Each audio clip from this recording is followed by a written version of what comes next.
വളരെ ചരിത്രപ്രധാനമായ ഒരു സന്ദർശനമായിരുന്നു പ്രധാനമന്ത്രി മോദിയുടെ വാഷിങ്ടണിലെ സന്ദർശനം.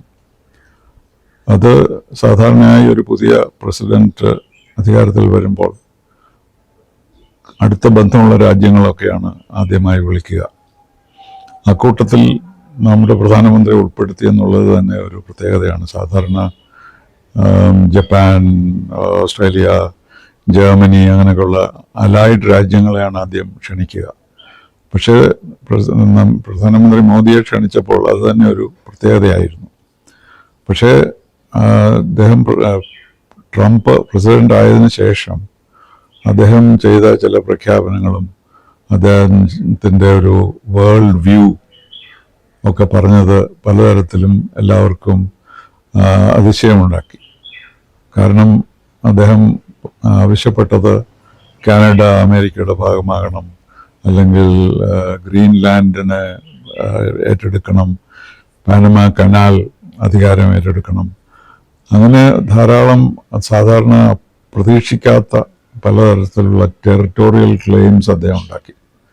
അതുപോലെ ട്രേഡിൻ്റെ കാര്യത്തിലും ട്രേഡ് വാർ തന്നെ ഉണ്ടായിരിക്കുമെന്നും, അതുപോലെ അമേരിക്കയുടെ താല്പര്യങ്ങൾക്ക് വേണ്ടി ഉള്ള കാര്യങ്ങൾ മാത്രമേ ചെയ്യുകയുള്ളൂ എന്നൊക്കെ കുറച്ച് സ്റ്റേറ്റ്മെൻറ്റുകൾ അദ്ദേഹം ചെയ്തതുകൊണ്ട് ഒരു ഒരു ഒരു എന്താണ്, എങ്ങനെയാണ് ഇത് വരിക, അദ്ദേഹം എങ്ങനത്തോടുള്ള സംസാരിച്ചാൽ എന്തൊക്കെയായിരിക്കും സംഭവിക്കുക എന്നൊക്കെ ആകാംക്ഷകളുണ്ടായിരുന്നു, എല്ലാവർക്കും ആശങ്കകളുണ്ടായിരുന്നു.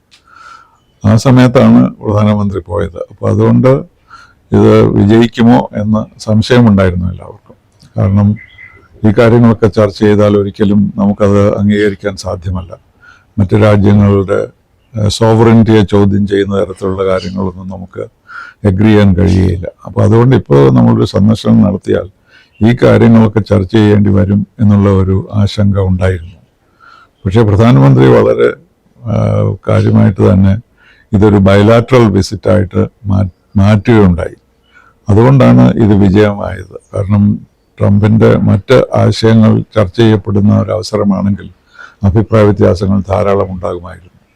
പക്ഷേ നമ്മുടെ പ്രധാനമന്ത്രി അദ്ദേഹം തിരിക്കുമ്പോൾ തന്നെ പറഞ്ഞു, എൻ്റെ സന്ദർശനത്തിൻ്റെ ഉദ്ദേശം ഇന്ത്യ അമേരിക്കൻ ബന്ധങ്ങൾ മെച്ചപ്പെടുത്തുകയാണ് എന്നാണ്. അപ്പോൾ അതിൽ തന്നെ ഉറച്ചു നിന്നു രണ്ടുപേരും.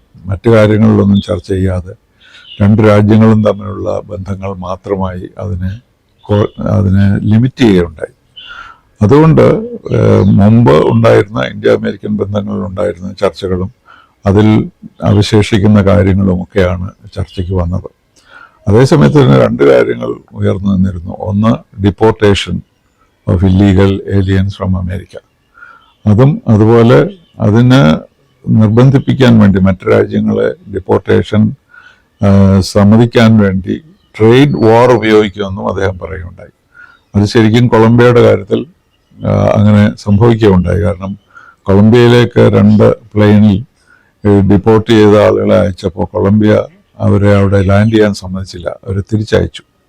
അപ്പോൾ ഉടനെ തന്നെ കൊളംബിയക്കെതിരായി ഒരു ട്രേഡ് വാർ തന്നെ അദ്ദേഹം തുടങ്ങി. ഒരുപാട് ഡ്യൂട്ടീസ് കൊളംബിയൻ സാധനങ്ങൾക്കൊക്കെ ഇമ്പോസ് ചെയ്തു. അത് കൊളംബിയക്ക് ഒരിക്കലും അംഗീകരിക്കാവുന്നതല്ല. കാരണം അവരുടെ കൂടുതലും പ്രോഡക്ട്സ് അമേരിക്കയിലേക്ക് പോകുന്നതാണ്. അതുകൊണ്ട് കൊളംബിയ പെട്ടെന്ന് തന്നെ ഇല്ല, ഞങ്ങൾ ഇവരെ അംഗീകരിച്ചോളാം, ഡിപ്പോർട്ടീസിനെ അക്സെപ്റ്റ് ചെയ്തോളാം എന്ന് പറഞ്ഞു. അപ്പോൾ അങ്ങനൊരു ഈ ഡിപ്പോർട്ടേഷനും ട്രേഡ് വാറും തമ്മിലുള്ള ഒരു ബന്ധം അങ്ങനെ സൃഷ്ടിക്കപ്പെട്ടു. അപ്പോൾ മറ്റു രാജ്യങ്ങളും അതുപോലെ നിരാകരിച്ചാൽ ഒരുപക്ഷെ ട്രേഡ് വാർ ആകും ഉണ്ടാവുക എന്നുള്ള ഒരാശങ്ക എല്ലാവർക്കും ഉണ്ടായിരുന്നു.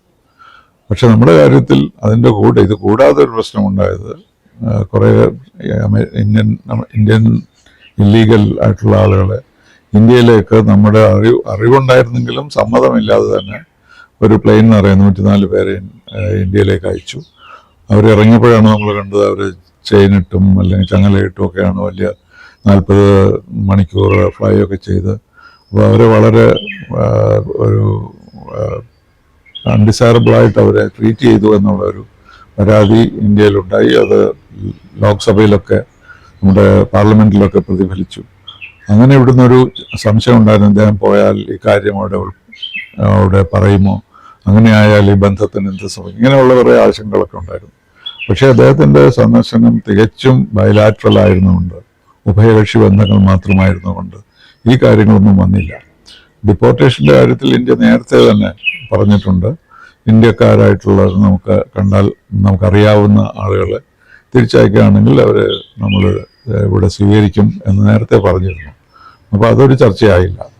പക്ഷെ അത് അവരെ നല്ലതുപോലെ ട്രീറ്റ് ചെയ്തില്ല എന്നുള്ള പരാതി അദ്ദേഹം പ്രസിഡന്റ് ട്രംപിനോട് ഷെയർ ചെയ്തോ എന്ന് നമുക്കറിയില്ല. പക്ഷെ എന്തായാലും ഇപ്പോൾ അടുത്ത ഷിപ്മെൻറ്റ് വരുമെന്നും അത് വളരെ ഇവരൊക്കെ നിയമം അനുസരിച്ച് ട്രീറ്റ് ചെയ്യുമെന്ന് പറഞ്ഞ് അതങ്ങ് മാറ്റി വയ്ക്കാനുണ്ടായിരുന്നു. അപ്പം ഏറ്റവും പ്രധാനപ്പെട്ട കാര്യങ്ങൾ ഡിഫൻസ് മുതൽ അഗ്രികൾച്ചർ മുതൽ എഡ്യൂക്കേഷൻ മുതൽ കൾച്ചർ വരെ ഇതുവരെ ഉണ്ടായിരുന്ന ലിങ്കേജസ്, മുമ്പുണ്ടായിരുന്ന ചർച്ചകൾ തുടരുകയാണ് ഇത്തവണ ഉണ്ടായത്. ആ തുടർച്ചയ്ക്ക് പ്രസിഡന്റ് ബൈഡന്റെ കാലത്തിനേക്കാളും നല്ല ചർച്ചകളായിരുന്നത് ഇവർ രണ്ടുപേരും തമ്മിലുള്ള സ്നേഹബന്ധം കൊണ്ടാണ്. അപ്പോൾ രണ്ടുപേരും അന്യോന്യം നിങ്ങളാണ് നല്ല നെഗോഷിയേറ്റർ, നിങ്ങളാണ് എൻ്റെ വലിയ സുഹൃത്ത് എന്നൊക്കെ പറഞ്ഞ് വളരെ ഒരു സുഹൃത്ത് അന്തരീക്ഷമാണ് അവിടെ സൃഷ്ടിക്കപ്പെടുകയുണ്ടായത്. അതുകൊണ്ട് ഈ കാര്യങ്ങളിലെല്ലാം ടെക്നോളജി, പുതിയ ടെക്നോളജി ആയാലും ആർട്ടിഫിഷ്യൽ ഇൻ്റലിജൻസ് ആയാലും ഡിഫൻസ് കോർപ്പറേഷൻ ആയാലും എഡ്യൂക്കേഷൻ, കൾച്ചറൽ കോർപ്പറേഷനിലെല്ലാം ഈ ജോയിൻറ്റ് സ്റ്റേറ്റ്മെൻറ്റിൽ പറയുന്ന പോലെ തീരുമാനങ്ങളുണ്ടായി. അത് മുന്നോട്ട് പോകാൻ സാധ്യതയുമുണ്ട്. അപ്പോൾ അങ്ങനെ ഒരു ആശങ്കയുണ്ടായിരുന്ന ഒരു സ്ഥിതിയിൽ നിന്ന് ഇപ്പോൾ വളരെ വിജയകരമായ ഒരു മാറ്റം വന്നത് ഇതൊരു ഉഭയകക്ഷി ചർച്ചയായിട്ട് മാത്രം അത് ലിമിറ്റ് ചെയ്തു എന്നുള്ളത് കൊണ്ടാണ്.